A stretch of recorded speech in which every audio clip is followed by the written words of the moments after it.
This tape is a white tape. It comes in a clear and black regular tape box, like you would expect. But the white tape is completely white on one side with nothing, no label. On the other side, we have a label that looks like it's been taped over. The label says produced by Convention Services. It looks like it's out of Louisiana. It has the number 12 on it, and then below that it says CRS asterisk 27 asterisk CRB. And then it says February 29th through March 1st, but that is scratched out, and the word May is written above it, and it says 1996. That's scratched out and says 1997. And then the actual meat of the tape here, the label says Amy Faulkenberry, but that has been taped on. I'm trying to see if I can tell what's underneath it, because I would love to know what they taped over. When we originally listened to this tape, we just heard the intro to Amy Faulkenberry, and we thought that maybe it was a, I don't know, like a beauty pageant or a intro or something. It just sounds like, oh, here's the next contestant, and it's Amy Faulkenberry. It's kind of what it sounds like. But then as I recorded this tape, I noticed that there's a lot more meat to this. There's a whole thing here. You'll just have to listen to it. I got it. Underneath it, it says Promotion Awards and Idea Jam. Cook, Duchesne, and Wellman. Wow. Okay. Well, there you go. Enjoy.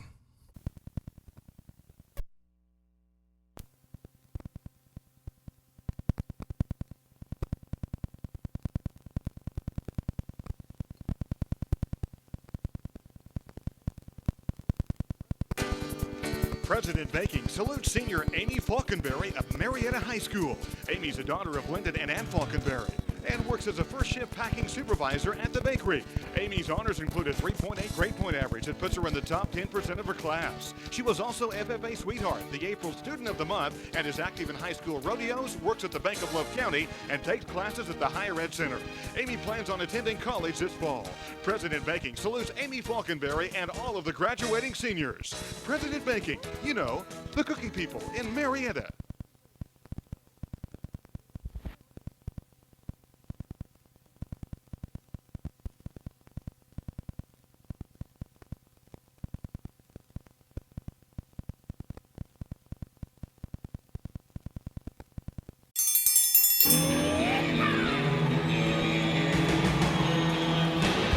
Hi, I'm Hank. You might remember me from a show called King of the Hill. Check out a King of the Hill rewatch podcast. These boys ain't right, but they are funny. Find the podcast anywhere you get your podcasts or at roguemedianetwork.com. I tell you what.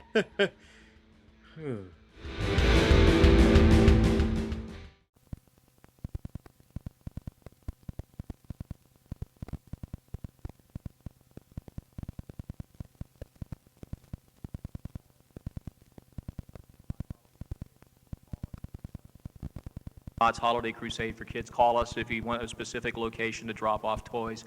And also through our calendar that we have when we're telling people where we're doing some of our remotes and things like that. In addition to that, with the promotion, we also did a movie premiere, the movie Toy Story, that was out here recently with the Tim Allen voices and all that kind of thing. Anyway, we did a premiere of that where we asked people just to bring us a toy. And they could get in and see our special showing of Toy Story. We had some little items to give them as they came in as well. And that was pretty successful to generate some toy response and to get those things. And then as we continued on through the month, we had different locations where we'd always have the barrels, and we'd add them to some of the remotes that we were already doing.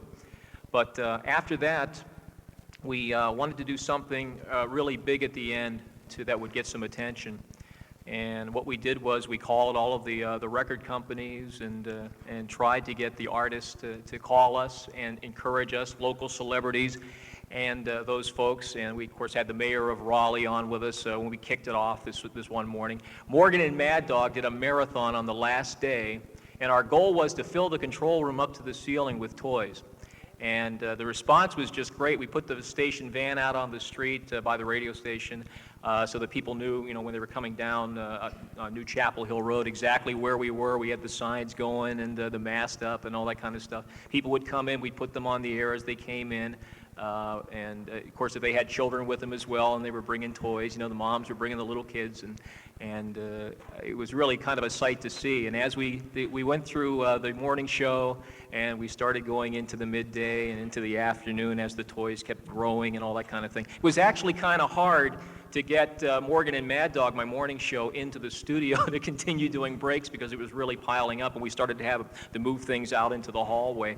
But it really worked out very, very well, and throughout the day, the artists from the record companies and the record companies really worked very well to help us get artists on the air, encouraging our listeners to donate toys. Some of those people that called in that day were Randy Owen from Alabama, and David Lee Murphy called in, Neil McCoy called in, we just had a bunch of people.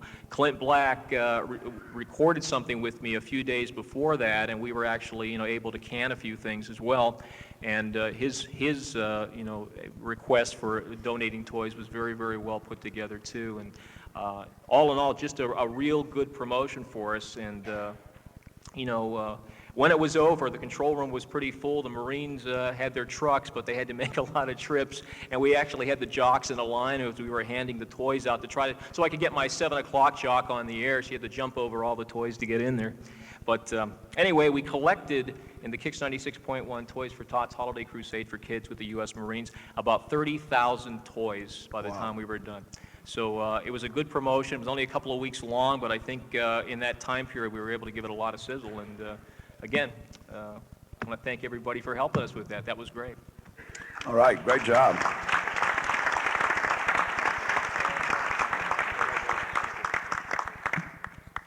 It's a great idea, and of course, I'm sure the Marine Corps was happy to have the extra help, huh? Yeah. Our next folks here are with the second place. I believe they're small market, right? No, small market, that's right. They didn't show up, I'm sorry. Some of the small market people couldn't make it. From our medium market, second place winner is Kenny Shelton. He is here with WYYD in Lynchburg, Virginia. All right, thank you. Congratulations, Kenny. Tell us a little bit about what you guys did. Thank you very much. We appreciate the recognition of our promotion this year. We, say what? Well, ladies and gentlemen, I'd just like to say thank you very much. Is that better for you? All right, good. We submitted an entry for our Raise-A-Ton campaign, and we've been doing Raise-A-Ton since 1986 when we wanted to do a promotion for the community to kind of give back. And we thought, well, we want to help raise food for the needy, and we approached the Salvation Army because we wanted to align ourselves with an organization that was trustworthy, that worked hard, and also had a situation or an organized way to help the needy with their food needs. So they were delighted to have us start something called Raise-A-Ton. We didn't have any idea what kind of response we'd get the very first year. It turns out we asked for a ton of food. We got 3 tons of food. So we kind of thought there was a need for it, something that might work in the future. And as the years have gone on, the promotion has grown. We started, back in 1986, and in the beginning we thought it'd be great to align ourselves with a grocery store, a food chain, someone else that could help us get the word out and give us more locations to let people know that we could have a drop-off point for the non-perishable food. So in 1993, we aligned ourselves with the Food Line grocery chain, and they gave us more locations for our food drive, which realized as the years go on from 1986 to the present, we're not just raising 3 tons a year, we're on the average of about 30 tons of food every year that we're raising. It also helps us as a radio station to help us with our marketing, because in my market, Roanoke, Lynchburg, we're dealing with 2 cities that are about 60 miles apart, and we try to look for ways to make the communities grow together. So in one market, like for instance in Roanoke, we aligned ourselves with a Christmas show, which was like a holiday gift show, and folks would come there and the Salvation Army in Roanoke would collect food, and we raised an average of 15 tons just in one weekend there. And then the ongoing food that was coming to the various grocery stores. This year, we worked for the first time with Kroger, and again, they gave us some more markets to work with, some different cities and different locations. And we still wanted to add one more little touch to our promotion, because as many years as we've been doing it, we wanted to just kind of, I guess, test the bounds a little bit and see just how successful we could be if we tried to just set up in one neutral location, which turned out to be Bedford, which is a community in between Lynchburg and Roanoke. So we took our morning show there, and we broadcast live from 6 in the morning till 7 at night. And when the day was done, in Bedford alone, in just a 13-hour period, we'd raised 3.7 tons of food. So it's a promotion that has continued to grow for us. We have businesses that help us with it, schools that help with us, and it's a comfort and also a challenge. It's a comfort to have a promotion that the community is very aware of and that they know that your radio station is going to do every year, and it's also a challenge to keep it exciting and let it grow more every year, and that's what we plan to do with this one. One of the comforts of knowing you have a successful promotion, though, is we run this promotion between like Thanksgiving and Christmas. You know it's working when in April or May you talk to some listeners and they already tell you that they're starting to save food for the coming year's food drive. So it's something that stays top of mind for the listeners all throughout the year. And that's our Raise a Ton. Thank you. All right, great job. Thanks, Kenny. Thanks for sharing that with us. One thing I think you'll notice is so far the promotions that we've heard about have been very cost effective because there hasn't been a whole lot of money spent. I know that's a problem with almost every small and medium station, anyhow, market stations, is the money for the promotional budget. These guys have used a little bit of money to make great promotions to really see, to get involved with the community. So congratulations to all of you. Kenny.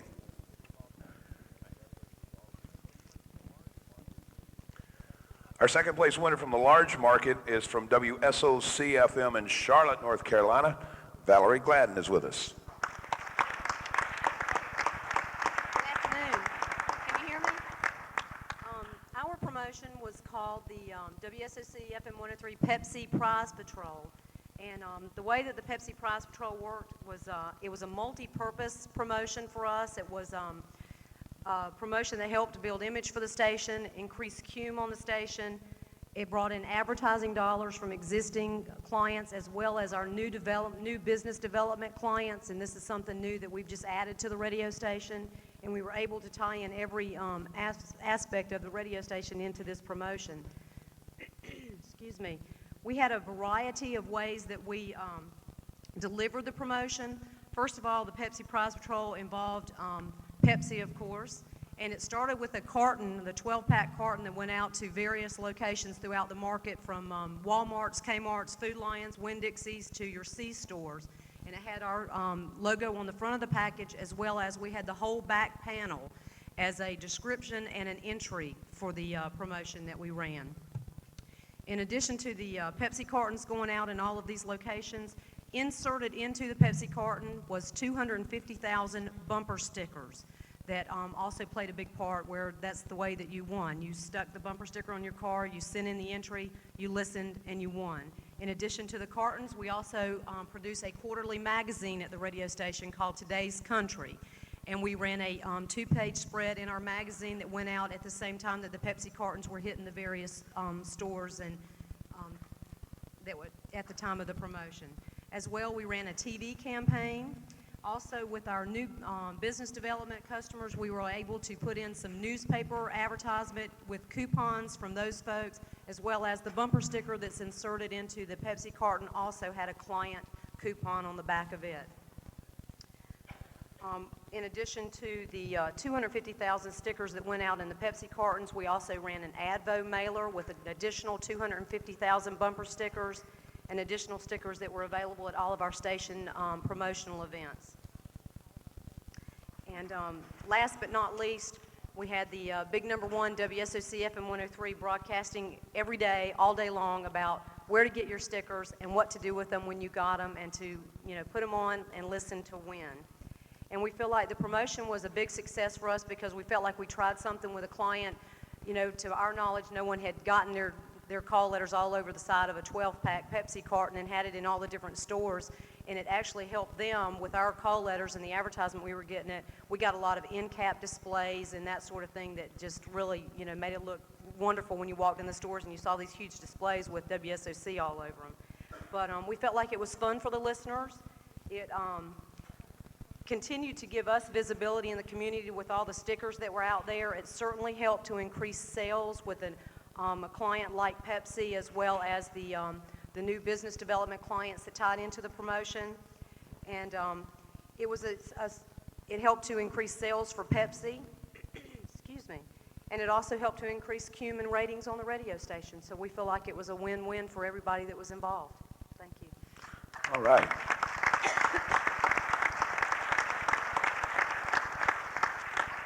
Thank you, Valerie. Valerie Gladden from WSOC FM in Charlotte, North Carolina.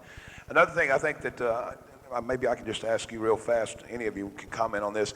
When you're doing a fun promotion, a promotion that's getting a lot of street talk, you feel like the promotion's really being successful, seems like the whole station is uplifted by it. You find that everybody's in a better mood. They don't mind coming to work. They don't mind putting the extra hours in. And it tends to make your station a lot happier place sometimes. So, great job. WSOC FM in Charlotte. Congratulations.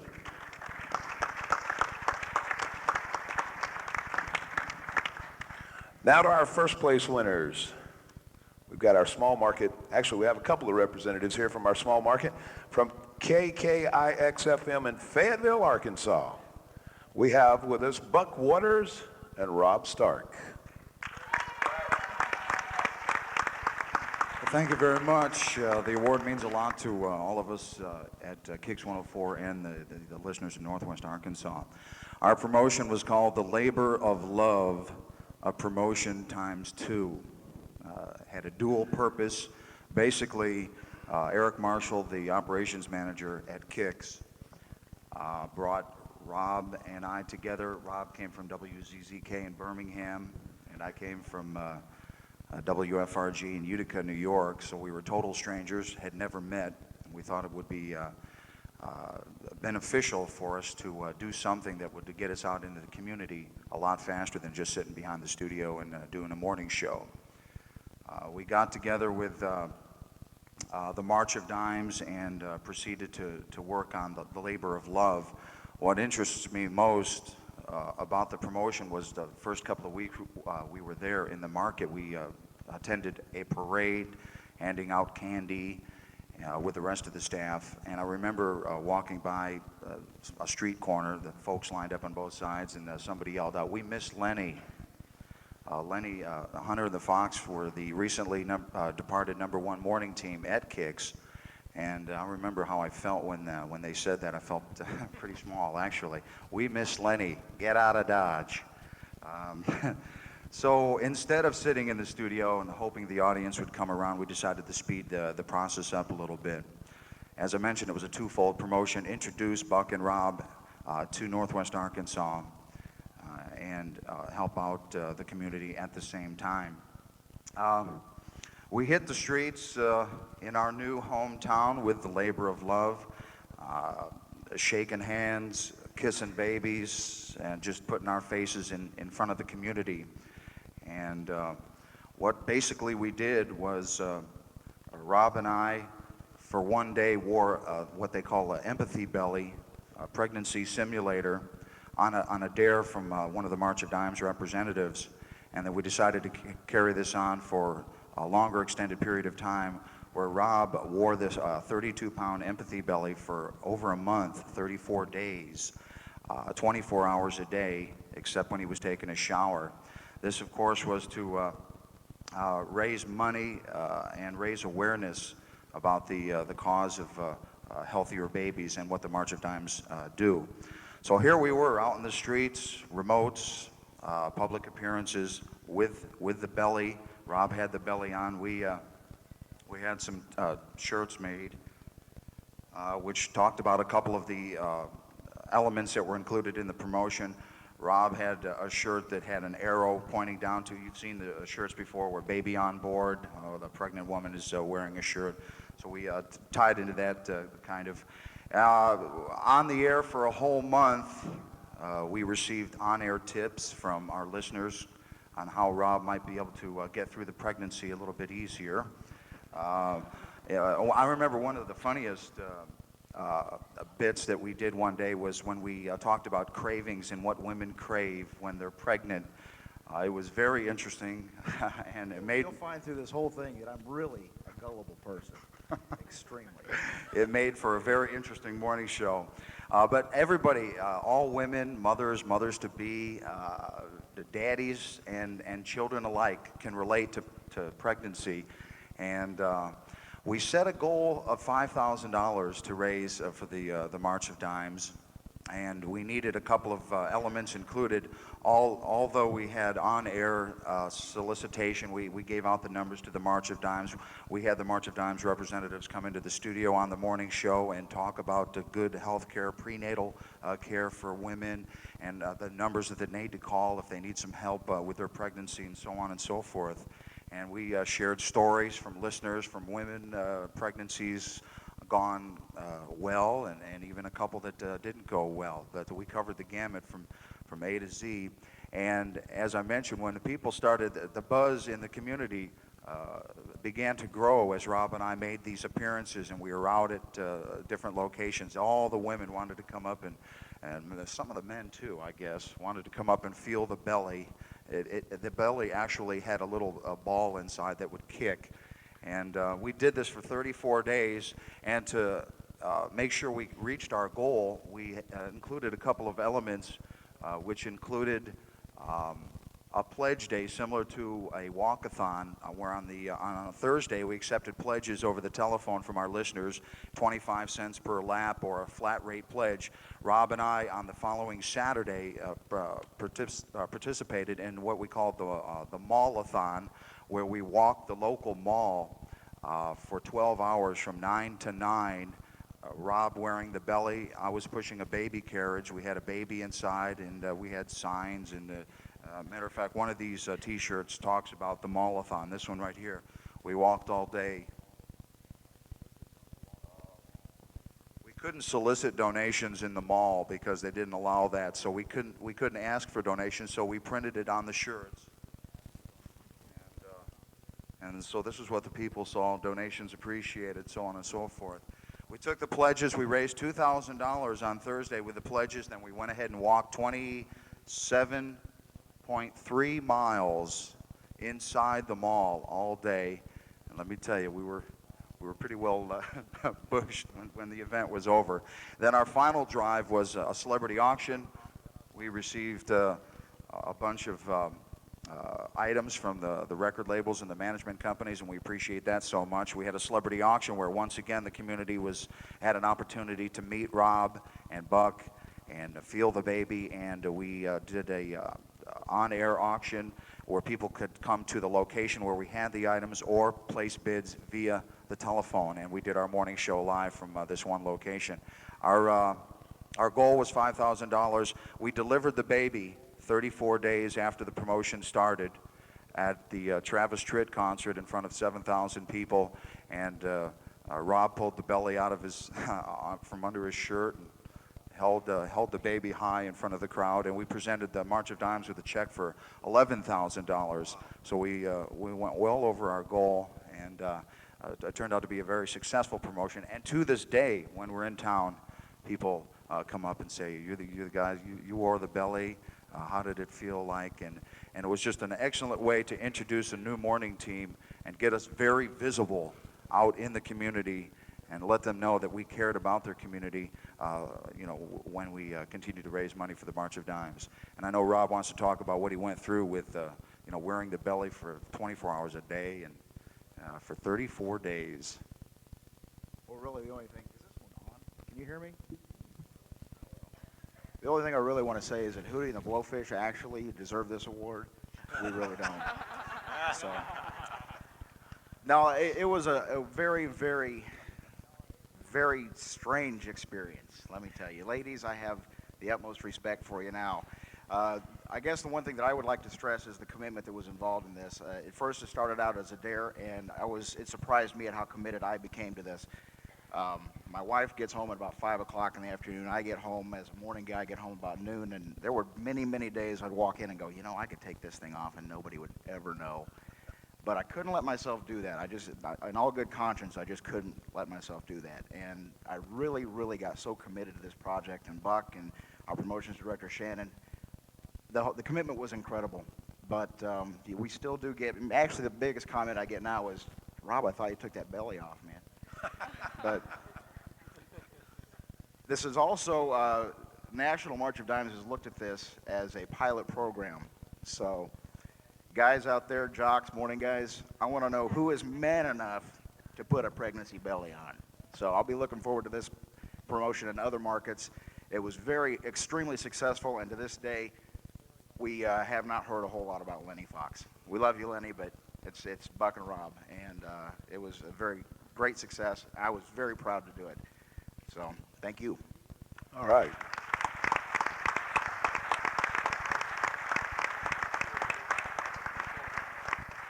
I do have one question, and Buck or Rob, either one can answer this. Who decided who's going to wear the belly? I opened my big mouth. We were on the air talking about something. I don't remember what it was. Oh, we had Clay Walker coming to con, so we were going to give away tickets, and the idea was, what would you do crazy for Clay? You know, come out and do something nuts. And I said, you know, I'm feeling saucy. If you want to dare Buck and me to do something, we'll consider it. And some lady called and said, I dare you to dress up as women. And I have some very scary pictures here. And then that's when the March of Dimes representative called up and said, let's take that one better. Dress up as women and then put on a pregnancy simulator and raise money for the March of Dimes, bring awareness to raising money for the fight against birth defects. Great idea. And then I said, okay, well, why don't we do it one step further? So it was my own fault. What was funny was during one of our promotion meetings, I forget exactly what month the promotion ended, but I thought it would be a really cool angle for us to carry this pregnancy to Christmas Day, the birth of Jesus Christ, and deliver the baby on Christmas Day. But that would have been like 2.5 months long. And Rob put the kibosh on that, but it was a lot of fun. Congratulations. KKIX out of Fayetteville, Arkansas, first place winners.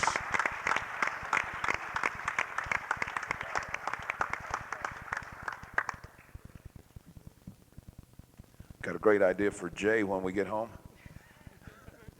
Jay's my morning show partner, in case you don't know that. Our medium market first place winner from Birmingham, Alabama, WZZK AM and FM, we have Jim Tice with us.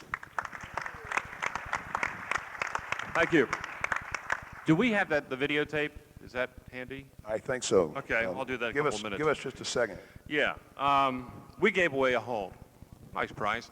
But I know we had a lot of ideas here. Some that, that cost a fair amount of money. This was a pretty expensive promotion, but not really not as expensive as you might think. But I think the main thing is just be creative, come up with the idea, and then figure out how you're going to make it work.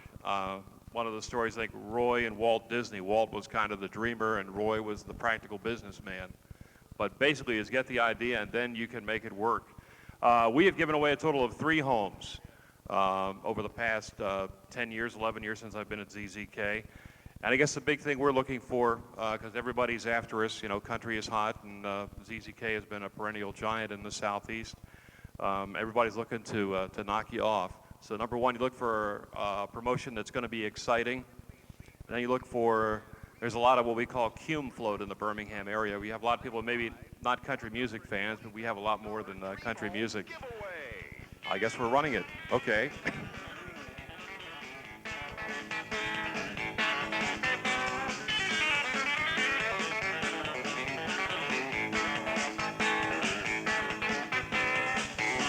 This is inside the house with a $140,000 dream home. And they said we've done this 3 times, but this time everything really came together. We always do TV to promote in the fall. This was last fall. So we had a regular TV running on all the TV stations in Birmingham. And then we got the NBC affiliate to be our co-sponsor. So it was kind of a fantastic win-win. This is the house. And the Dream Home giveaway with NBC 13 was on the air live during their 11 o'clock news.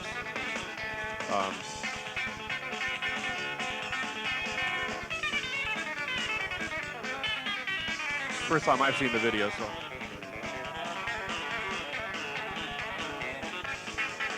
And hopefully we'll cut to the chase and get to the winner. What we did, we narrowed it down to the final 13 people. And then they each drew from a fishbowl key. One of the keys fit the front door of the home and opened it, and they were the winner. I know the last time we did this, the second time, went down to the last key, and that's probably the scariest nightmare you have. Oh, will it really work? And this time it was the second key, so it went pretty quickly.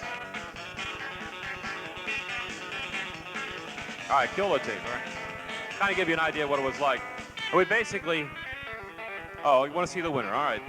I don't know how long this goes on. Oh, that is it. Do we have a winner? Is that the end of the tape? No, he stopped it. He stopped it. Well, go ahead, let's see the winner. Want to see the winner? All right, let it roll. Maybe not.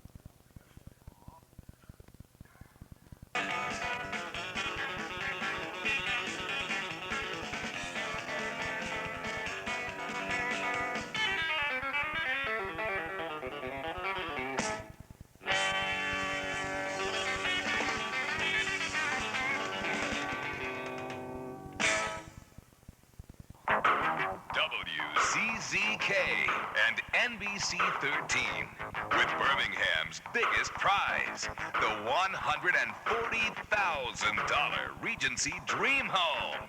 Somebody out here right now that's standing out around us now is going to... This is part of our morning team, Dollar Bill Lawson. $140,000 dream home before lunchtime today, and that's an exciting thought. So come on out if you'd like to be a part of it. Everyone out here is ready to go. We got Zeke the Coyote, Patty, and I, and that's our mascot, Zeke the Coyote. WCZK is out here, and we're ready to go. So all the folks out here are certainly ready to go. It's gotten a little chilly, of course. I think it's probably 15 degrees colder now than it was when we came in this morning, wasn't it, Patty?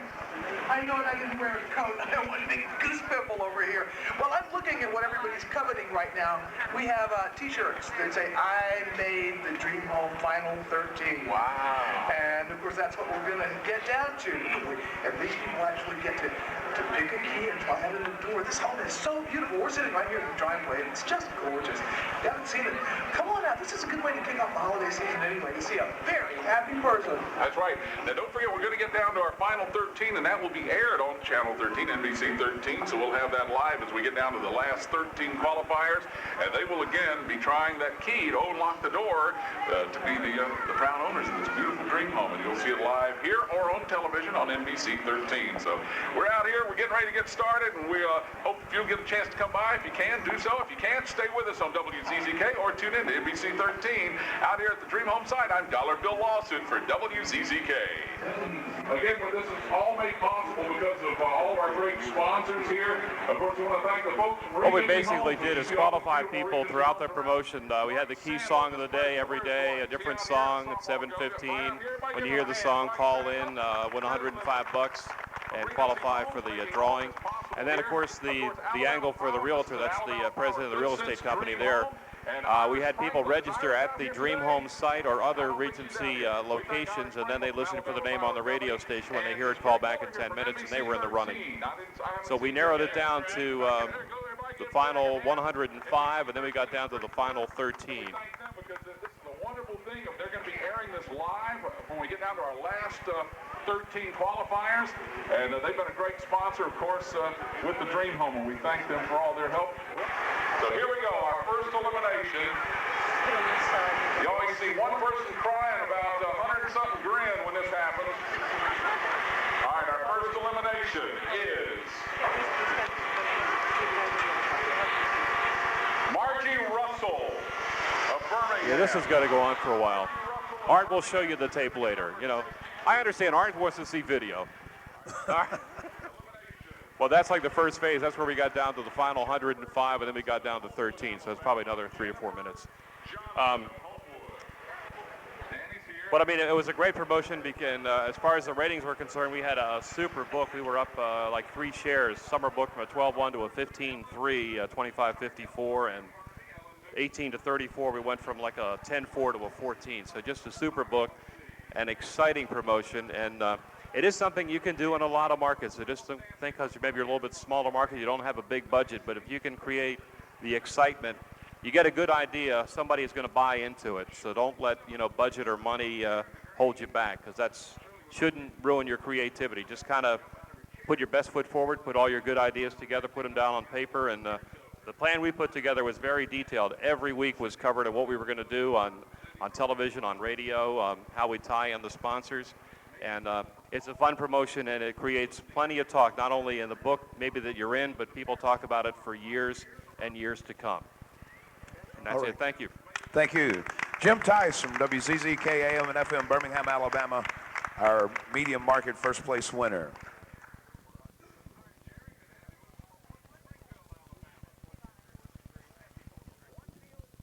And last but certainly not least, our large market winner from WUBE FM in Cincinnati, Ohio, Tawana Burns is with us.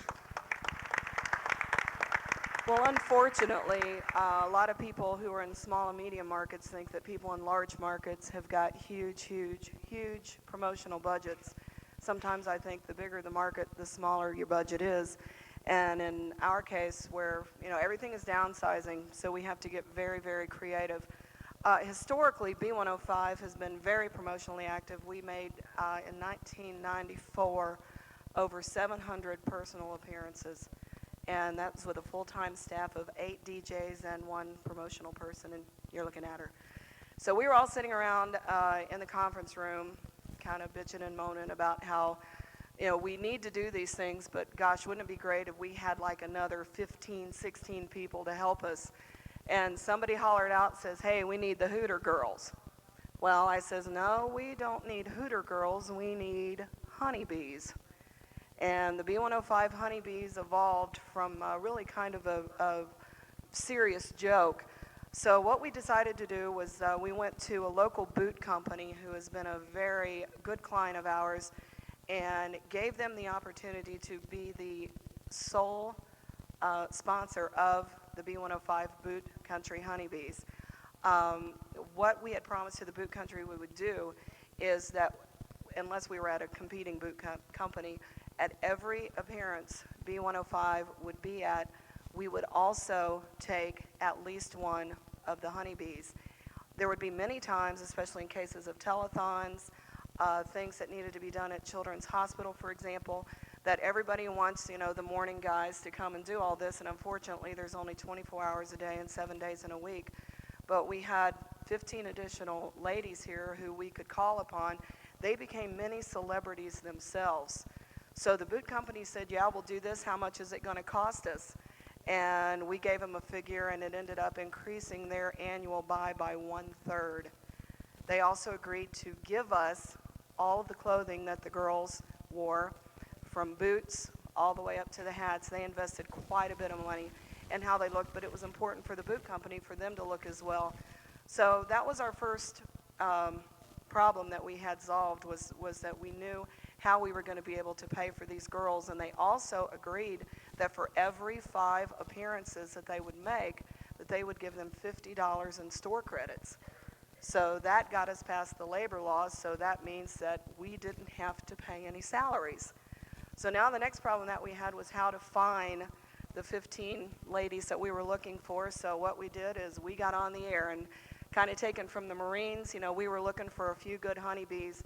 Well, after week 3, we had received about 2,000 few good honeybee application requests. And then we started the screening process. And after we screened out the psychos and the bimbos, and the more important psycho bimbos, that all wanted to marry John Michael Montgomery or Clint Black or murder Lisa Hartman Black, we narrowed it down to 50 finalists. Then we had to decide how we were going to come up with a way that we could have everybody kind of involved in with our listeners to pick our honeybees. So we went to our 2 major nightclubs in town, and there's a very fierce battle going on in our town between these 2 nightclubs. Each of them hold about 2,000 people. So we picked 2 competing days, and we had one at the north location, the other one at the south location. They decided they wanted to increase their ad buy because they wanted more people to come out to theirs than the others, so we ended up getting an additional $2,000 a week from the 2 nightclubs, so we had our place to have it. So now we needed to figure out who our judges were. So we got someone from the boot company, we had somebody from the radio station. We also had a full-service salon in town that donated tanning, hair, nails, everything that these ladies would need to complete their appearance for free for a promotional mention. Didn't cost us a dime again. So we split the team up into 25, went to each location, then went through some very extenuating some of the questions that we asked. We wanted to make sure that they knew about country music. We wanted to make sure that they loved people, and we also wanted to make sure that they knew something about our radio station. One of the screenees came in and we asked them about who's your favorite DJ at our radio station, and she stood there with a blank look on her face and says, I don't know any of their names. And so we knew that this was one who had slid in, and we're like, well, we're really glad that you came by. Thank you very much. We ended up coming up with a group of girls that were age range from 18 to 56. Our 56-year-old is our Granny Bee. Her name is Sandy, and she is everyone's favorite. She's kind of like takes all of our listeners under our wings. She never dreamed that she would ever be picked because there were all of these, beautiful, voluptuous girls that were standing there, and then she's there, and she's like, I'm so embarrassed to be here. She knew every question. She loved the radio station. She loved people, and she says, this is the way I look at it. I've raised my kids. Now it's time for me to have some fun. And she has made more appearances for the radio station than our morning team. She's we can't turn her away. She's great. So then we had our team, and we went out. They've been on television. They've been on the telethons. They do face painting at our remotes. They run our prize wheel at our remotes. And when we started sitting down figuring out exactly how valuable they were to us, we realized that through not having to pay salaries, not having to pay for their clothes, not having to pay for the hair and the nails, not having to pay anything to advertise for them, and when we sat down and added it up, we had come up with over $48,000 that our radio station had saved or had gained, and the entire promotion did not cost B105 one red penny. The girls all got together in October. One of the charities that we're very involved with is the Ruth Hines Children's Christmas Charities. And it was the matron of all broadcasting in the Midwest. And she had gone to a hospital back in the 1940s and saw how gray they were and how there were rails, and just really got involved and wanted to make the children's wards a lot better. So she's kind of like the grand dame of all of us, and the ladies have all gotten involved in it. Most of them are mothers, and their kids have been recipients, and what this does is every child who goes into a hospital in the Cincinnati area receives a toy. It also buys equipment for playrooms. It gets hospital equipment. So they all got together, pooled their money, and made the B105 Boot Country Honeybee calendars. They sold them during Christmas time with all of the profits going to the charity. And if any of you are interested to see exactly what our team looks like, and that's been one of the questions everybody's asking, going, boy, if they were free, they must be ugly. Boy, are you wrong. They are absolutely some of the most wonderful people, and it's something that every one of you can do, because I'm sure that at every remote, every appearance, at concerts, that people are coming up and they're telling us, gee, you are so lucky. You've got the best job in the whole world because you get to meet this person. You get to go out and do all these things, and you get to have people come up to you and tell you that you're the greatest thing in the world, and you've got a great group of people with your listeners that you can pull from to come up with some of the best promotions, because I tell you, we like to toot our own horns, but a happy listener can toot our horn a lot better than any of us can. All right.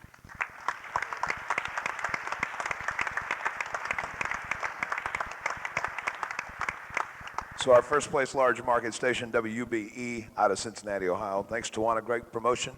Tell you what, we're going to do something a little different. Usually we kind of wrap it up with this, but we've got a special guest that we want to bring up right now from Bangor, Maine, from WQCB. He is the general manager there. Please welcome Mr. Bob Duchesne.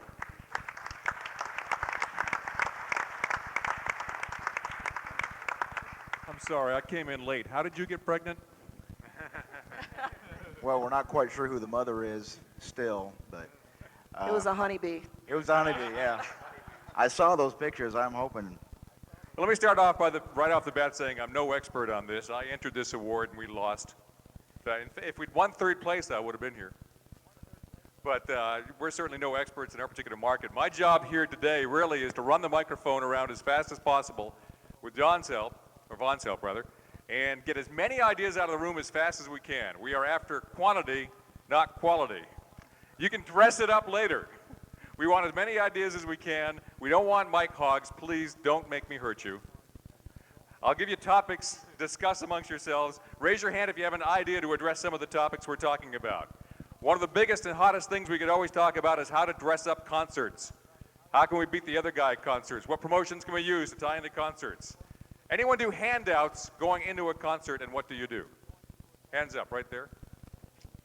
We made special laminates and lanyards, and we handed out to everyone that came into concerts. The lanyards have the call letters on them, and the laminates have, it says KRTY VIP on the front of it. It has the contest information on the back of it with a number, an individual number, which we call off the next day for cash giveaways. Other things handed out at concerts going in. Back there, Vaughn. We've had real good luck with buttons. Our logo has real bright colors, and we stand out wherever we can, pass them out, and you've got billions and billions of little billboards running around. Yeah, we like concert patches. You can sell the back of them. They peel off and they get a coupon on the back or something like that. You can even number them, and then the registration numbers may be available in stores for winning prizes later on, so you can get it sponsored. Another one, Vaughn? Yeah, this isn't something we gave away, but it was a good way to attract a crowd to our station site outside of a concert. We did a new twist on the concert. Before the concert, we rented giant screen TVs and showed Reba concert videos and had a huge crowd gathered around watching it, getting in the mood before the show. Right here. We did the Q Country cash card, and our air staff handed out cards with the numbers printed on them to every single person who walked in the concert. And then the next day, we would draw them, and people could win $100, $500 in cash if they listened and heard their number. One of the most fun things we ever did was when we didn't get the presents in a concert, we went out in the parking lot and leafleted every car in the parking lot saying, listen to us tomorrow morning and win $500. It was great. Well, we didn't get a presents at a concert. It was Alan Jackson. What we did, we bought the parking lot next to the venue and gave away the prime parking spots on the air. Mac, round of applause for that one, man. That is great.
How deep my valley, how high the hill, and each step nearer to eternity.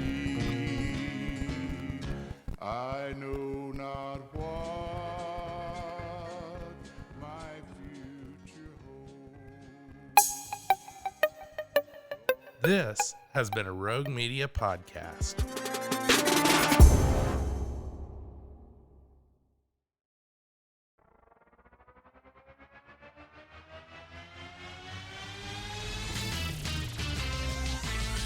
Bros and foes and heroes.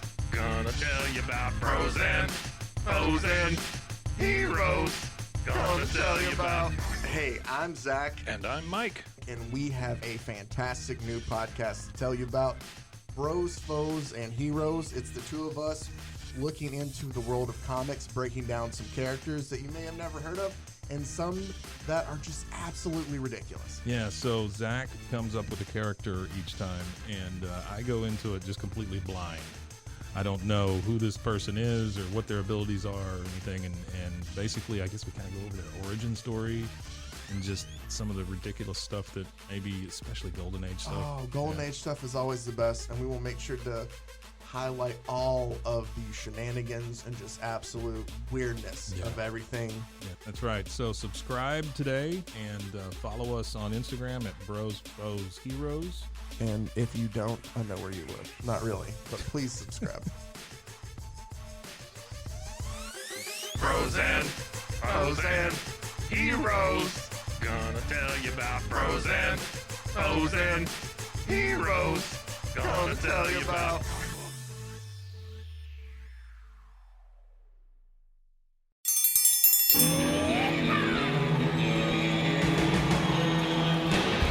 Hi, I'm Hank. You might remember me from a show called King of the Hill. Check out MAR, a King of the Hill rewatch podcast. These boys ain't right, but they are funny. Find the MAR podcast anywhere you get your podcasts or at roguemedianetwork.com. I tell you what.